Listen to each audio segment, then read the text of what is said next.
So, yeah, I'm the area supervisor for Land Between the Lakes. I've been at Land Between the Lakes for just about a year now.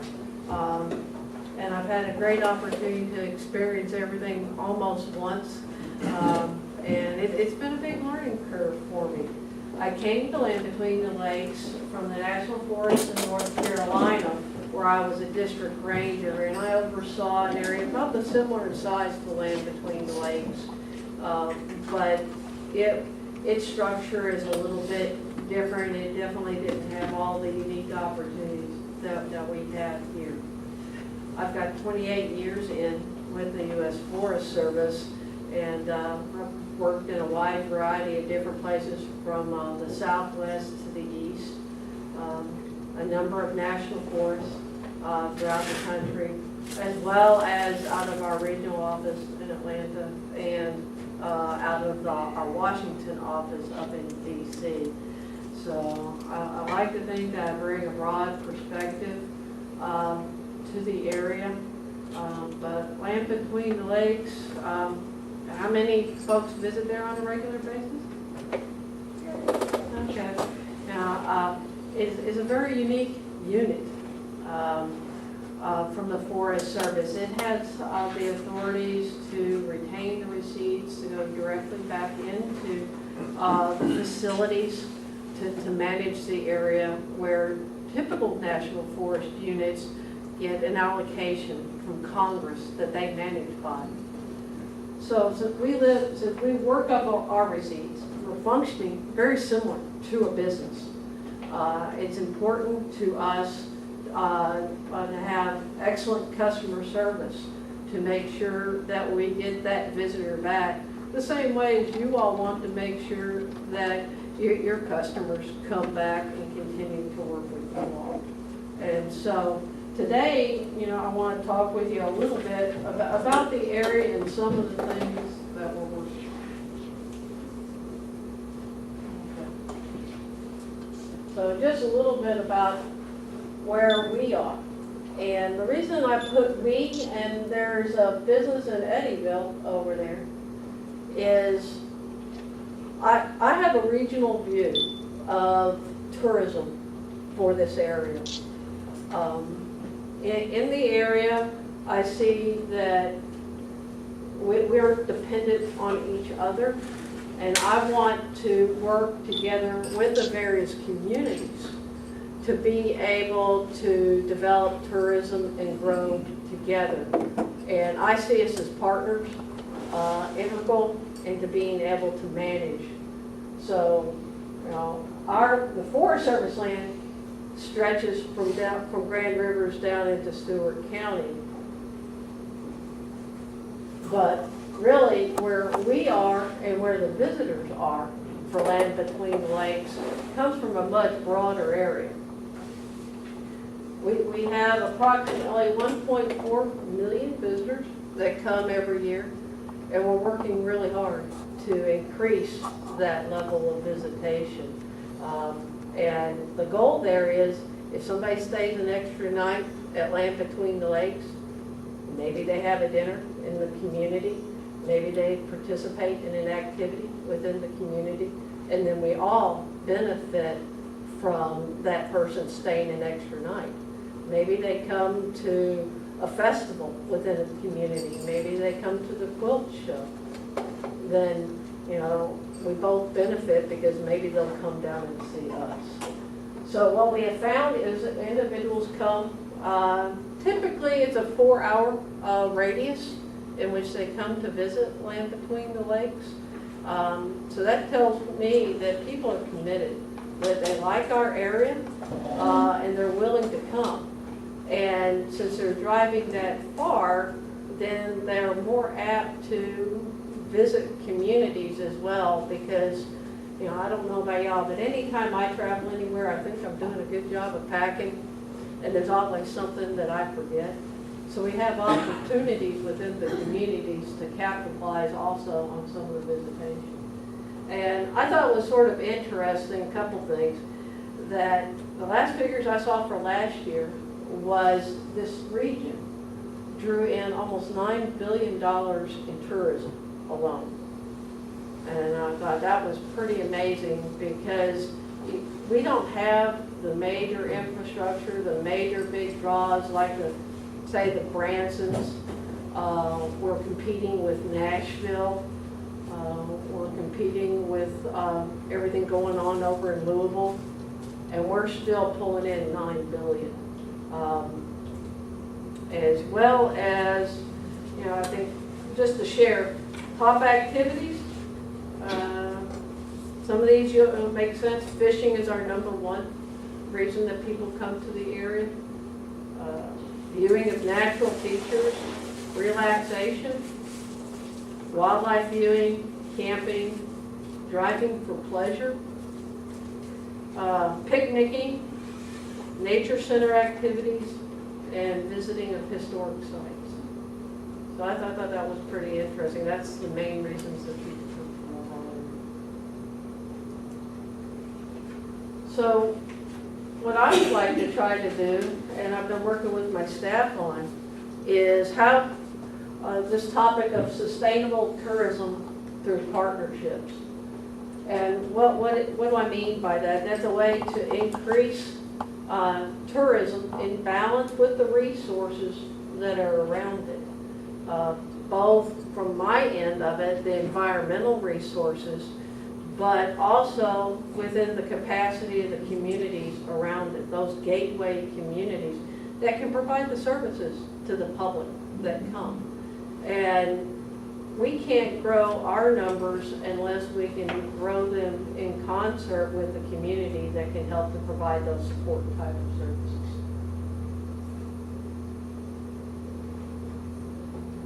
So the goals of doing that then is to just raise that general level of awareness in the community. And the chambers, like Lake Barkley, do a great job of getting that message out to the public and trying to bring tourism into the area. Where the Forest Service is concerned, we're trying to step up our game and work a little bit closer with the chambers to be able to provide services that are in sync. One thing that I have found since I've been here is that there are times that I felt like we have been competing with some of the local communities. There may be a big activity that's going on in Grand Rivers or up here in Eddyville, over in Katie's, and we're hosting major events that same time on Land Between the Lakes. And then the public is torn. Which do they do? What we're trying to do is to broaden out that period where maybe the event is going on a Saturday and Sunday, and us holding our events on Thursday and Friday, and to build off of each other. So that's some of the learn. And spreading the news about what we're doing here at these lunch and learns, that's something that I'm trying to do. And when you bring groups together, it's interesting that I can get a better diversity of thought of what needs to be done from hearing from the public. And to be able to achieve sustainable tourism, I need input from the various communities. And so I'm really working hard outside of the Forest Service boundary to develop that. So it's just a tickler question. Have you ever heard any of these things? What is there to do around here? Where is there a good cup of coffee? Where can I get a fishing license? And how frustrating is it to you when you're the one asking that question and you hear back, I don't know, or somebody doesn't spend the time to help and answer that question. That's happened, a lot to me, and it may have happened in the past to some of our forest visitors. What my goal is to help develop an information sharing that can address those types of things. You know, make sure the information that we, the Forest Service at Land Between the Lakes, shares is accurate and reliable. Not just about Land Between the Lakes, but about the communities that are around our area, to be able to have that one-stop shop type of thing, to be able to answer all the employees' questions. Because I found, and you all probably have too, that customers that feel like you listen to them, that you can provide information to them, that take that extra step, they highly value that, and you're more apt to have them as a repeat customer if they think you've gone that extra step and answer a question, even if it's not about in your specific area, you take that extra little time. And also, it's about what's in a name. I want to put a little bit of a plug in for us. We've really made a hard push in the last year to bridge from LBL to Land Between the Lakes. And what we found is that LBL is known by the people that live in this general area, but if you're looking at tourists and bringing them in from a regional perspective, they may not know. And I don't know if you've ever Googled Land Between the Lakes, but there's some really interesting things out there. There's even one called, I think it's Lingerie Basketball League. And I don't know if I really want to be affiliated with something on that line. So, you know, that's one thing that we're asking the community and our partners to work with us on, is using our full name of Land Between the Lakes.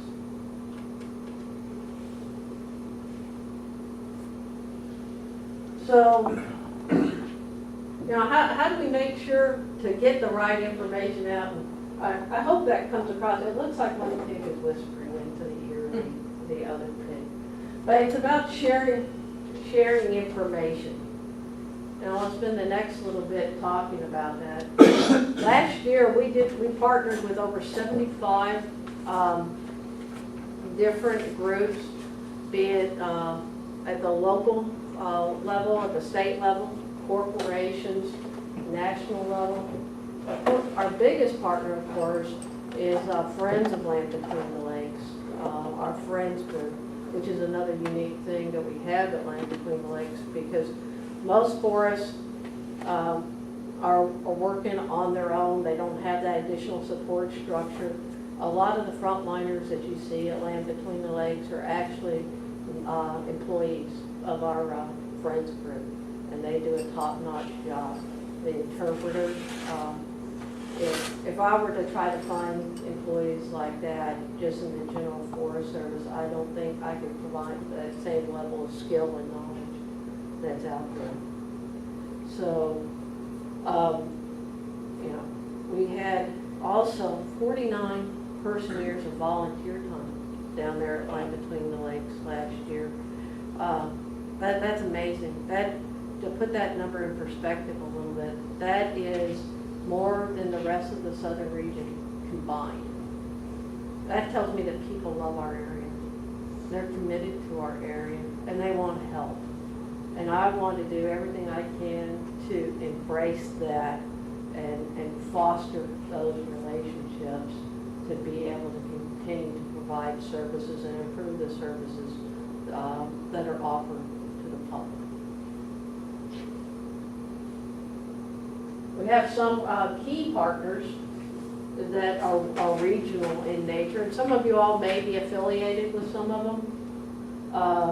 Kentucky Western Waterland, KWW. It's a 15-county nonprofit that works directly with the state and the Department of Tourism to bring visitors into this area. Kentucky Travel Industry Association, they're a nonprofit that works similarly to KWW to bring folks into the area. And then the Lakes Region Coalition is in both Tennessee and Kentucky. And this is part of where we need to vision and work together, and we have some opportunities to work together, because we've got 3 great groups all trying to help the region, but not really connected and working together. I'm sorry.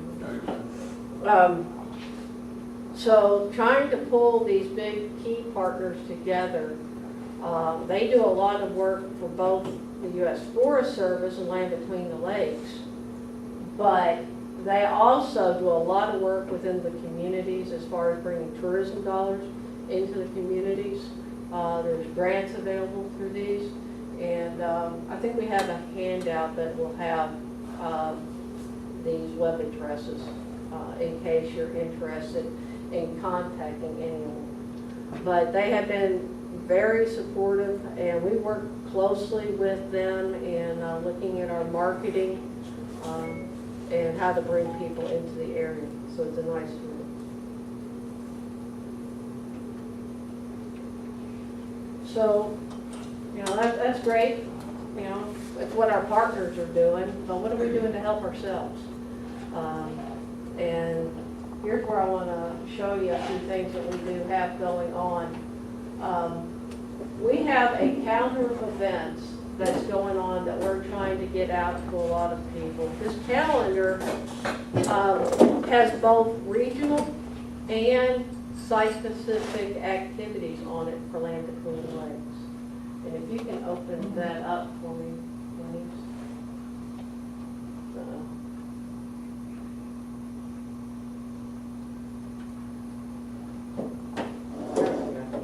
But how we're utilizing this is we're going to chambers, we're going to hotels and other businesses, we're providing a copy of this document, and I have a couple of here that I can leave.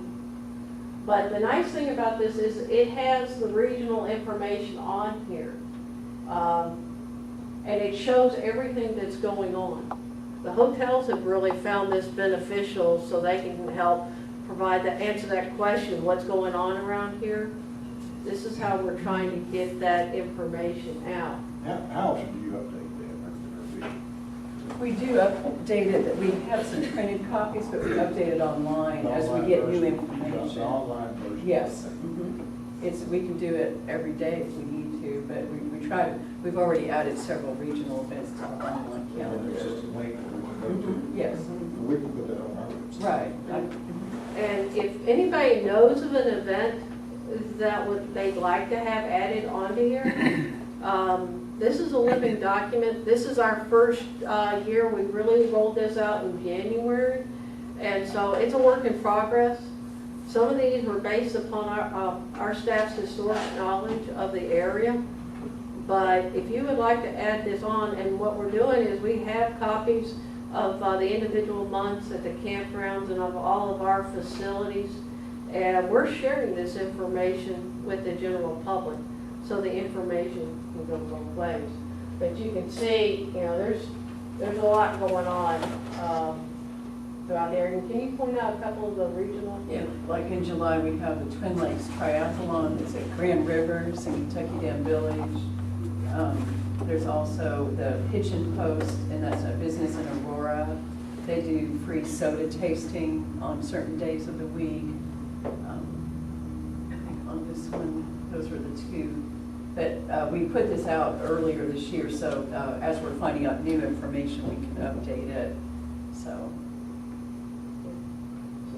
really would appreciate if you've got information we'll be sharing later on how to work. Yeah, here's the KWW Yeah. Arts and Crafts Festival that they do Labor Day weekend. Okay. We can go back to this. Okay.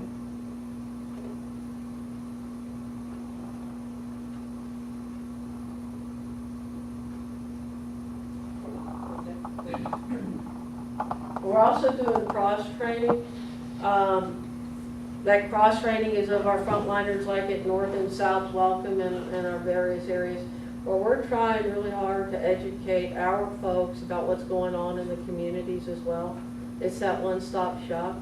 So if there's anything that, you know, we need to be providing that information to the public on that you would like us to help and share, this is an opportunity to do that.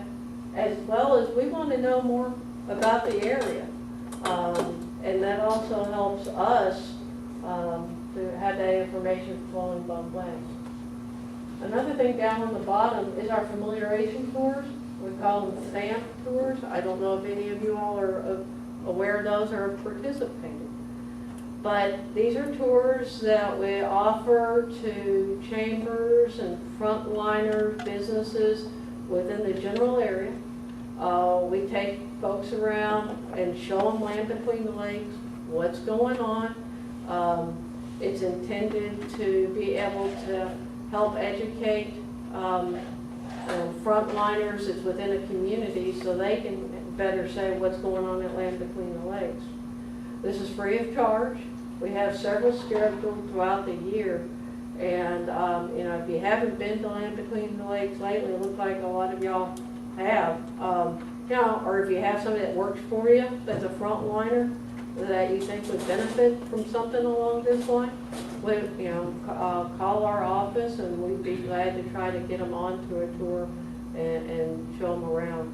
It's really been beneficial. We've had, I think, Judge, you've participated. We've had our congressional delegation to participate, which has been very good. We've had a lot of folks from hotels and media to participate to get that word out. So if you're interested, this may be something that you can contact us on.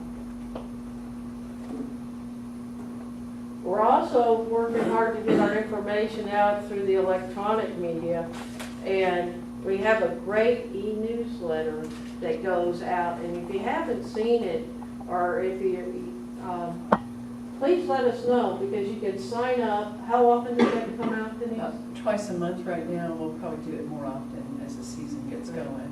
Yeah. And this is a great way to learn about what's going on, what the activities are that are coming up, you know, neat things that are featured, like when we had our Bison Baby Lake last year. You know, that was pretty cool to see that, or some great eagle shots and things like that. So you never know what's going to pop up on here. If you're interested, that address up top, and again, I believe it's on a handout that we have for folks. You can sign up for this e-newsletter. And again, if you find it's too much, you can unsubscribe, just to say. Also, if you want to have information added to the calendar that I showed you, this is the same address. We're really asking for it. And then here's where you can really help is if you hear of anything that you think we need to know about, if you have any concerns or if you have any ideas. Also, this is open to the public. This is the website or the email address that we share. And we do invite comments about how we're getting things done in the area. So we really appreciate that. Can you go to the website? Sure. And I just want to show you a few things here.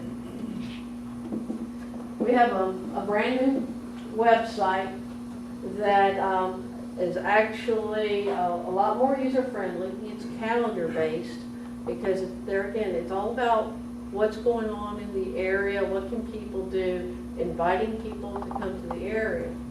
But the nice thing is this website is also smartphone-friendly. So we're really stepping forward and trying to bring everything where everybody from the millennial uber tech savvy to somebody like me that's not very tech savvy has an offering. But we're trying to bring everything up to the front where you can find and have it a lot more searchable.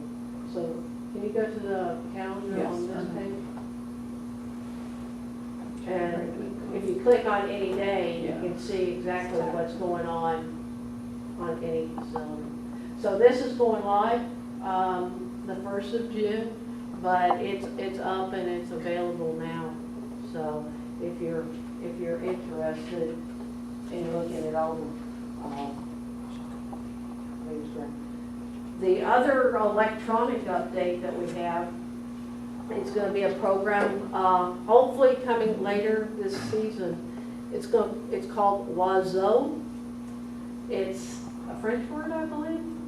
But it's going to be an application that you can download on your phone. And it's like a mystery hunt type of thing. And it's meant for a child that downloads it, and then it takes them on this like scavenger hunt. We're going to have it for the nature station. So they can come and bring in, it's like an interactive game. When they come to the nature station, then it'll take them around and they can learn about various things at the nature station.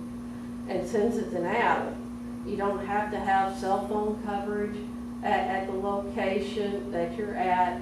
It's a great way to do environmental education, and it's a hands-on for that younger generation, and really getting them engaged and seeing maybe a nature station that they've been to before, but in a whole new perspective.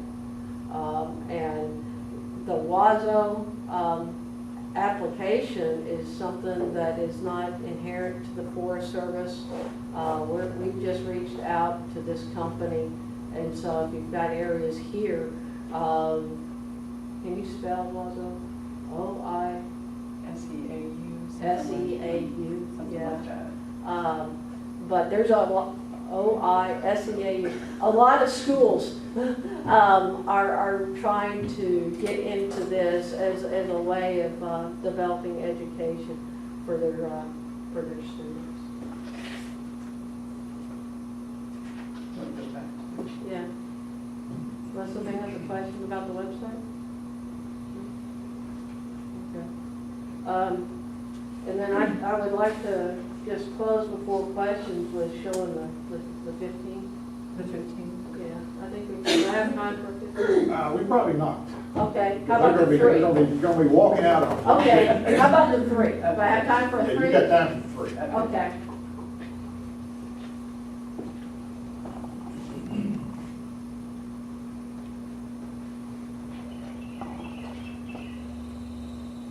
And this is available on YouTube? Mm-hmm. It's on the web, there's a link on the website.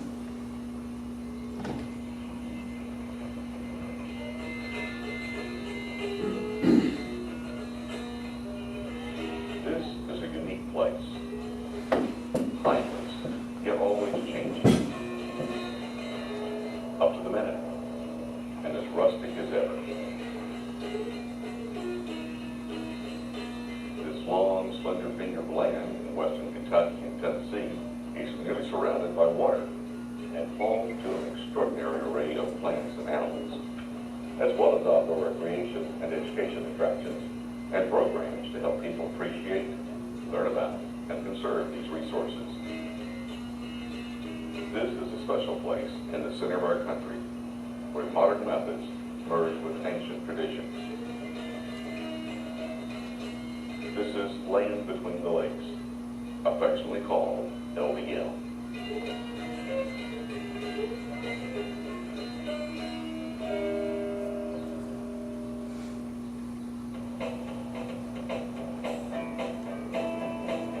Land Between the Lakes National Recreation Area is 170,000 acres in western Kentucky and western Tennessee, full of diversity of habitats, wildlife species, and lots of things to do. It is within driving distance of a day between some major population centers. Probably our most unique or valuable resource is 300 miles along the Gulf Shore. When you come to play, you're also going to come here and learn something, and that is a key part of our mission.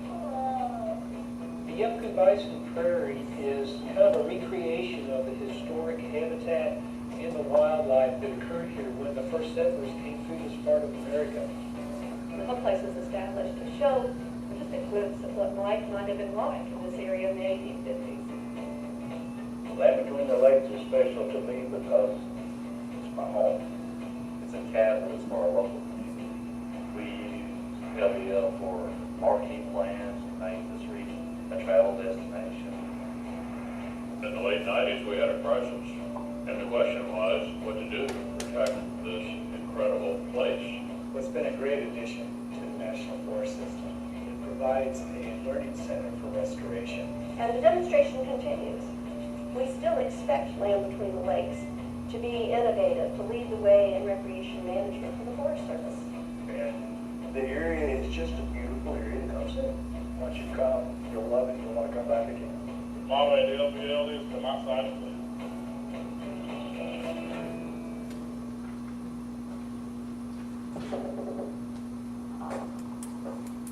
That was, you know, basically what I wanted to share. We're utilizing this as a promotional tool as well.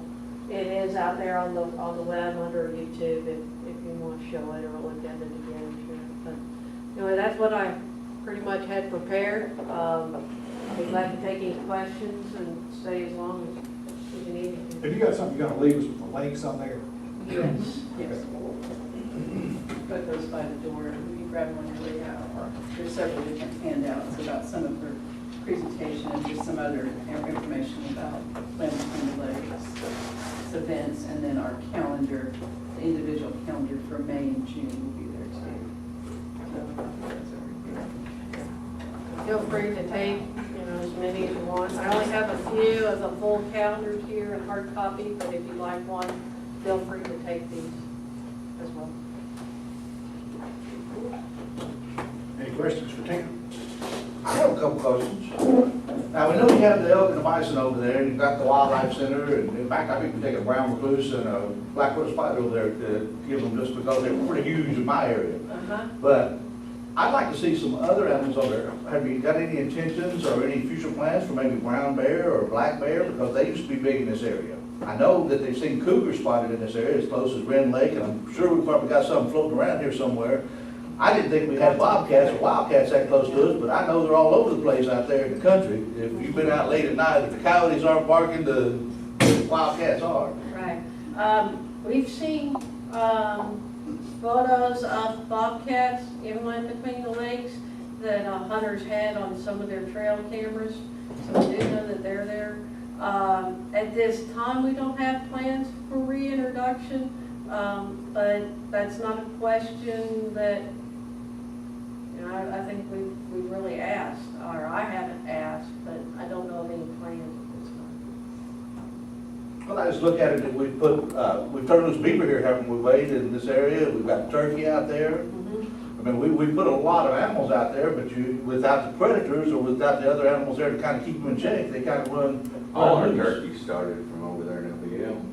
Yeah. I'll be glad to ask the question. That's just not a question that I've been asked or thought to ask myself, so. Have you been involved with bear programs I at other have, parks? in North Carolina, it was pretty prolific.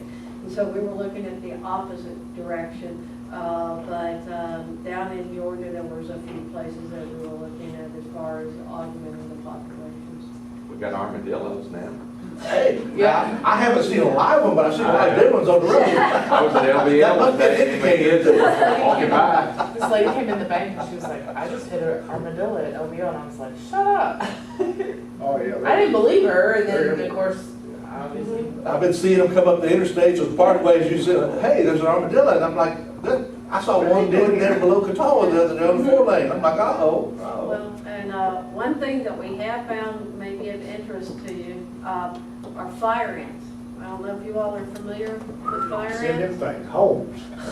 Well, Back to we have Alabama. found some fire ants on Land Between the Lakes. We're working aggressively to try to address them, to keep them from spreading northward.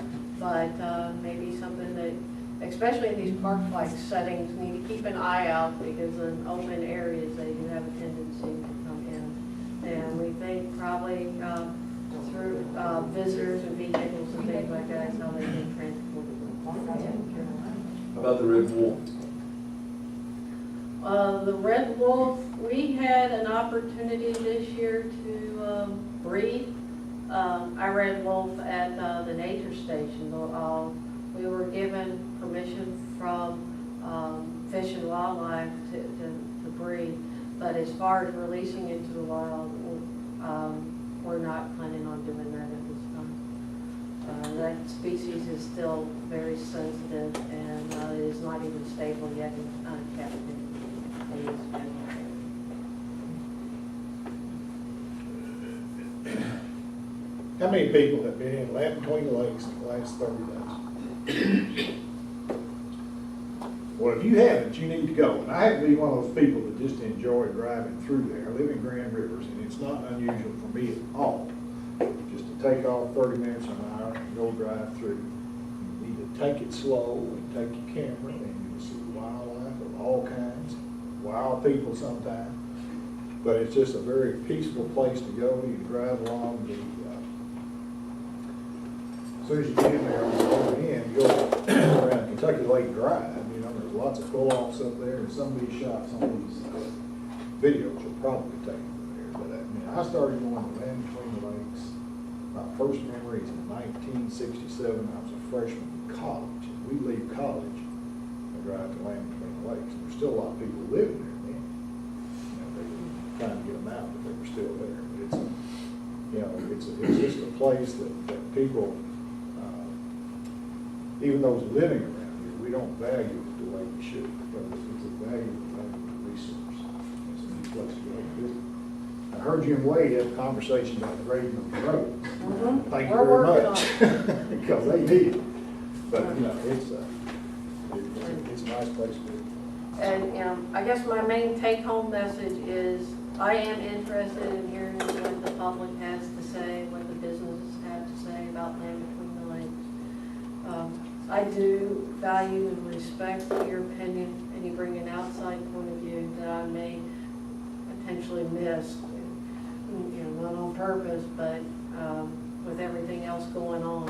I need that fresh perspective. I need that level of engagement, and I open my door to anybody that wants to come in and talk. And so please feel free to stop by, share information, utilize the link if you want to sign up for our website, please do so. The links are on the paper over there, and I look forward to hearing from you, or please see me in